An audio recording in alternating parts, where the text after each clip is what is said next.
Tuhan. Perkenalkan, nama saya Daniel Tongo Pegarihi, NIM PO 53032092011125. Di sini saya akan menjelaskan tentang kelainan-kelainan pada jenis sel beserta gambar patologinya.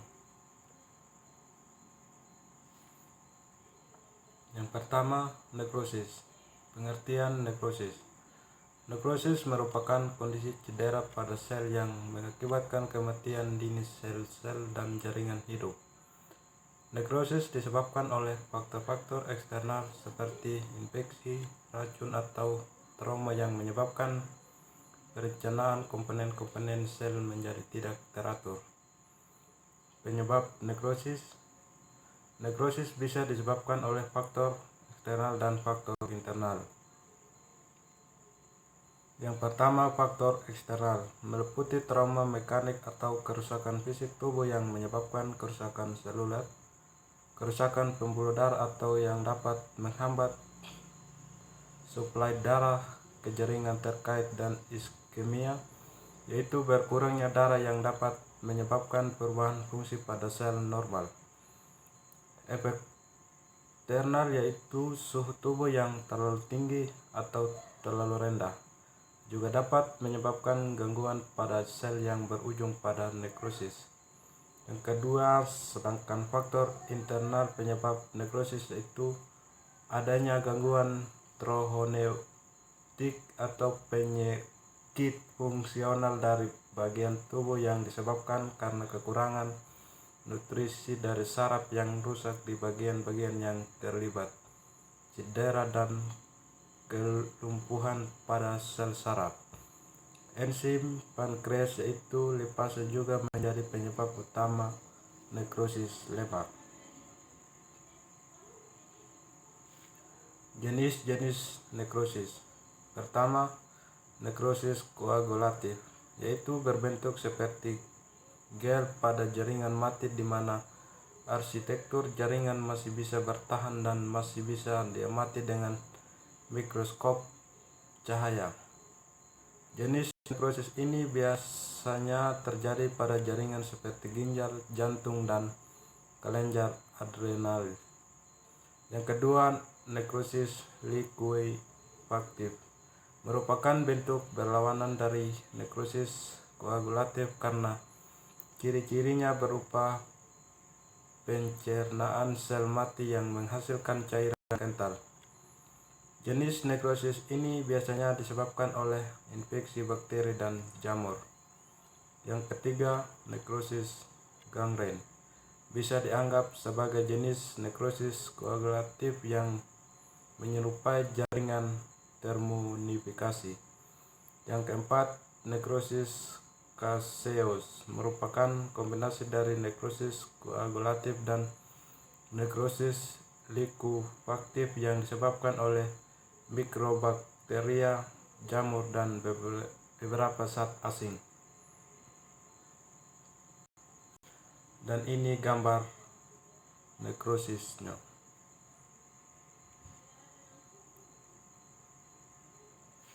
Yang kedua, atrofi. Pengertian atrofi. Atrofi adalah proses fisiologis umum reabsorpsi dan kerusakan jaringan yang melibatkan apoptosis. Ketika atrofi terjadi sebagai akibat dari penyakit atau kehilangan dukungan trofik akibat penyakit lain, tersebut sebagai atrofi patologis meskipun dapat menjadi bagian dari perkembangan normal tubuh dan homeostasis juga. Penyebab atrofi. Pertama, mutasi atau yang dapat merusak gen untuk membangun organ. Yang kedua, nutrisi yang buruk. Yang ketiga, sirkulasi yang buruk. Yang keempat, hilangnya dukungan hormon. Yang kelima, hilangnya pasokan saraf ke organ target. Yang keenam, jumlah apoptosis sel yang berlebihan. Yang ketujuh, kurangnya gerakan atau penyakit intrinsik pada jaringan itu sendiri. Jenis-jenis atrofi. Pertama, atrofi denervasi. Atrofi ini adalah kondisi mengecilnya tulang dan otot secara progresif diakibatkan oleh tubuh yang tidak aktif dalam waktu lama. Kasus atrofi ini sering ditemukan pada pasien yang memiliki penyakit kronis seperti kanker atau HIV. Yang kedua, Chastekia. Chastekia merupakan kondisi atrofi di mana otot tubuh menjadi bagian yang terdampak. Penyakit ini bisa menyerang pasien yang sering tidur dalam kondisi cedera tulang belakang atau orang yang mengalami cacat mendadak. Atrofi ini juga bisa menyerang orang yang sehat. Yang kedua, atrofi otot. Atrofi otot merujuk pada pelemahan otot rangka yang membentuk dan menggerakkan tubuh kita. Ketika otot yang ada tidak digunakan dalam waktu lama, misalnya pada kasus keluhan atau koma, masanya akan terus menurun. Yang ketiga, atrofi neurogenik. Jenis ini mengacu pada kondisi yang lebih parah. Atrofi ini tidak hanya mempengaruhi otot, tapi juga sampai ke saraf. Yang keempat, atrofi otot spinal. Atrofi adalah kondisi yang juga bisa dibawa seseorang sejak lahir. Jenis atrofi otot spinal misalnya adalah gangguan tulang belakang bawaan yang diderita 1 dari 40 orang. Yang keenam, atrofi otak. Jenis otak adalah salah satu kondisi yang terjadi ketika otak kehilangan sel-sel penyusunannya dan mengalami penyusutan. Atrofi otak biasanya hanya terjadi pada salah satu sisi saja.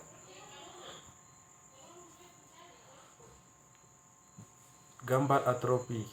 Atrofi ditandai menurunnya ukuran masing-masing sel, menurunnya jumlah sel dalam jaringan setelah sel tersebut mencapai ukuran jumlah normal akibat kehilangan bahan sel. Yang ketiga, hipertrofi. Pengertian hipertrofi. Hipertrofi adalah suatu keadaan menebalkan otot-otot jantung sebagai akibat katup-katup jantung tidak berfungsi sehingga jantung bekerja ekstra. Akibat saat tertentu jantung tidak dapat lagi memberi cukup oksigen terhadap jaringan. Penyebab hipertrofi disebabkan oleh otot jantung yang bekerja terlalu keras sehingga otot mengalami penebalan. Beberapa kondisi medis dapat menyebabkan hal tersebut seperti hipertensi atau tekanan darah tinggi. Jenis-jenis hipertrofi.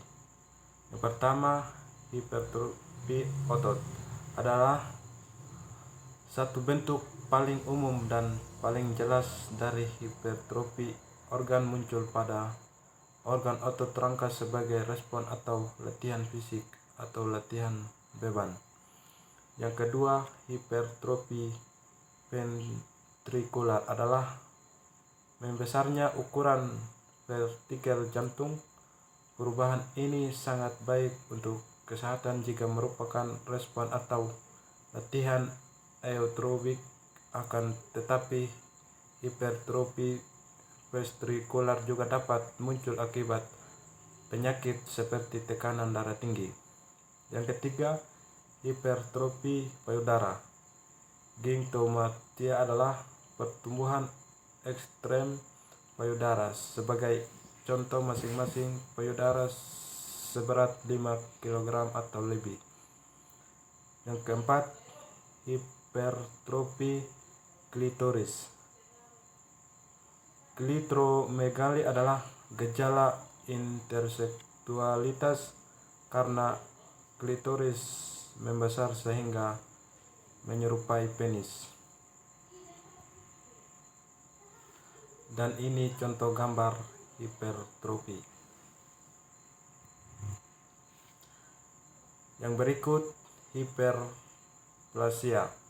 Pengertian hiperplasia. Hiperplasia adalah peristiwa meningkatnya jumlah sel yang terjadi pada organ tertentu akibat peningkatan proses mitosis. Jenis-jenis hiperplasia.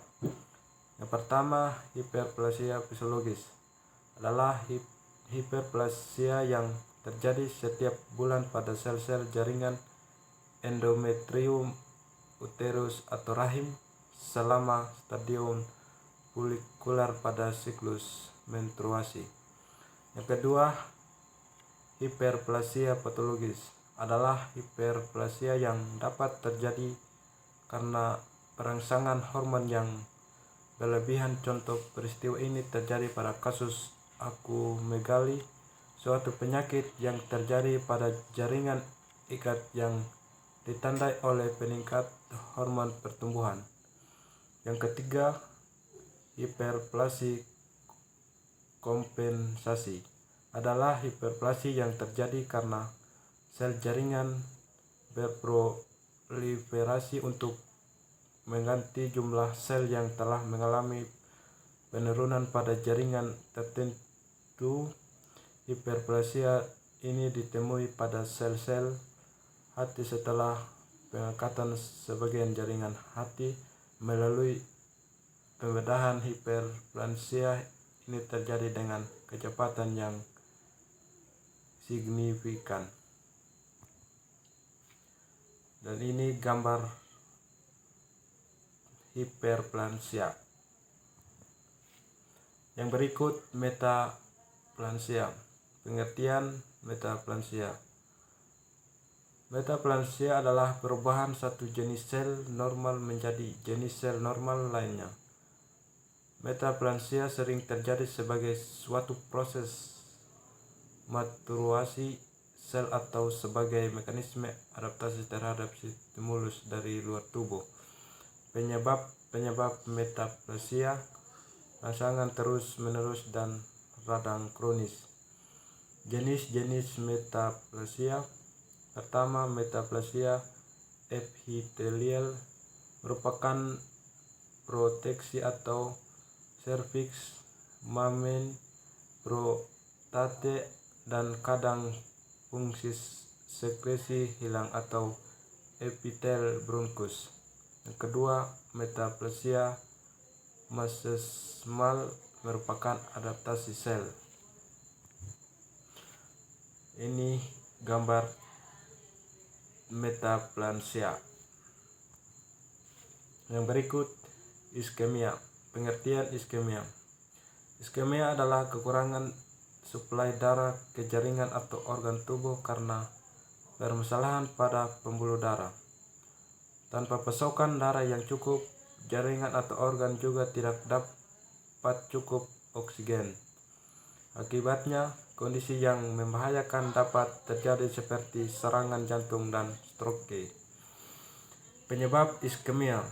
Penyebab iskemia yang sering terjadi adalah aterosklerosis, di mana plak yang sebagian besar mengandung lemak ini mengatur aliran darah.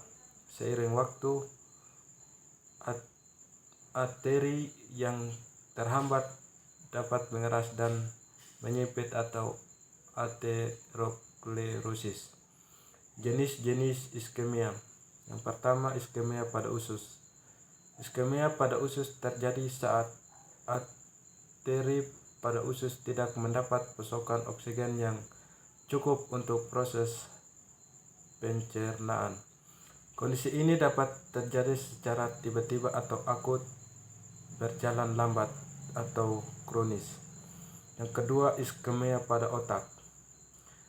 Iskemia pada otak merupakan salah satu jenis stroke di mana pasokan darah pada arteri otak terhambat, sehingga mengakibatkan sel otak kekurangan oksigen dan dapat berkembang menjadi kerusakan atau kematian sel otak. Ini gambar iskemia.